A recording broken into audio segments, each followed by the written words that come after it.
এশার নামাজ এবং ফজরের নামাজ যারা আদায় করে না, রাসূলুল্লাহ সাল্লাল্লাহু আলাইহি ওয়াসাল্লাম তাদেরকে বলছেন মুনাফিক। একেবারে স্পষ্ট বুখারীর হাদিস। ওই অপদার্থ হলো মুনাফিক, যে অপদার্থ এশা এবং ফজরের নামাজ।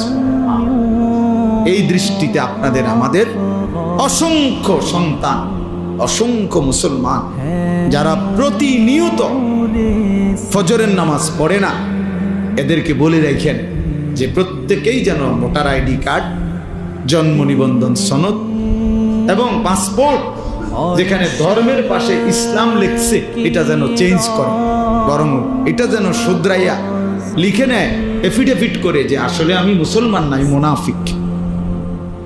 কেন? আমি ফজরের নামাজ পড়ি না, ফজরের নামাজ পড়ার জন্য কোনো প্রস্তুতিও নাই, আমার মানসিকতাও নাই। এমন অসংখ্য জানোয়ার আছে, হাইওয়ান আছে, যে হাইওয়ানের কলিজার ভিতরেও খোদার এক বছরে 365 দিনে কোনোদিন এই জানোয়ার বলতে পারবে না ফজরের নামাজ কাকে বলে। এটা আস্তা জানোয়ার, আস্তা জানোয়ার, এটা পুরাটা জানোয়ার, এটা পুরাটা জানোয়ার। এটা মানুষ নামের পশু ছাড়া আর কিছু। 365 দিন নাফরমান, তুই মানুষের বাচ্চা বেটা, কোনদিন ফজরের নামাজ পড়বি না। এত বড় বেহায়া বেশরফ মুসলমান হয় কি? এত বড় নিকৃষ্ট মানুষ মুসলমান হবে তো মুনাফিক।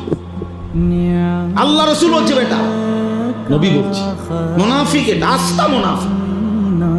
আর মুনাফিক সমস্ত বেঈমানের মধ্যে সবচেয়ে নিকৃষ্ট হলো কে? যত লোক আল্লাহর নাফরমান তার মধ্যে